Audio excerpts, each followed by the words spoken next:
South Sudan is a country that is bedeviled by conflict as well as natural disasters and extreme climate events like drought, floods, and so on. It is a country where there's lots of food insecurity because of, as a direct impact of climate change and the climate impacts. Approximately they have 11 million people, and a country where out of the 11 million people that are there, almost half are food insecure. What does the economy look like, and what type of livelihoods do people have? South Sudan is a new country that basically got independence in 2011. Just like yesterday, it's one of the youngest country in the world in terms of livelihoods and the economy. This is a country that is 98%, about 98% dependent on oil. And basically this is the single economic pillar that moves the people going forward. But in terms of livelihoods, there's lots of challenges. And these South Sudanese are agro-pastoralists. They practice basically subsistence crop farming as well as livestock rearing. And these are very, very much climate sensitive sectors. And we have seen a big impact in terms of climate extremes on these sectors.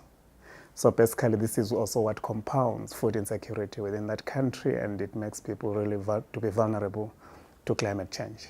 South Sudan is a country that still needs a lot in terms of capacity development, in terms of institutions, policy framework, and legislation in order to mount a very robust kind of adaptation and mitigation strategy for climate change.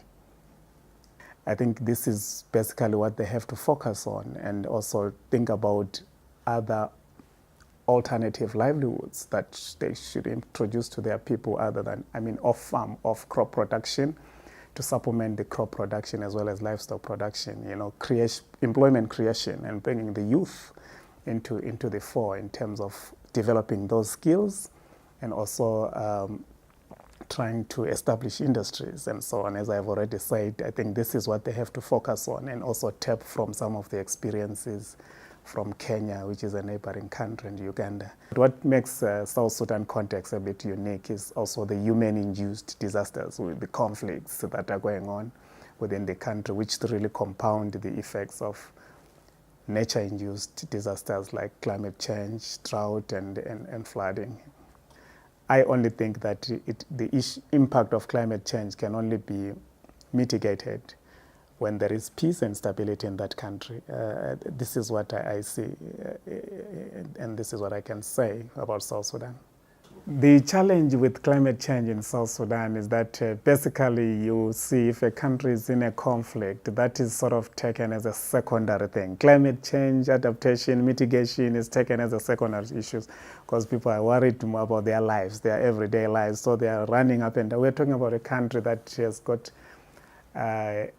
a number of the people within the population that are living in displacement. So, they are not even at their homes. So in terms of the social network, the interconnection socially, or social harmony between the communities and society, this is a challenge, because these are people that are living in places that are not original, their homes mostly, and this is where the challenge is. But I think what is happening now through the non-government actors is also to try and sort of bring the issues of policies and strategies that could be implemented after maybe the conflict has sort of ceased. Because at the moment, I think all the attention is about running away from the conflict and saving one's life.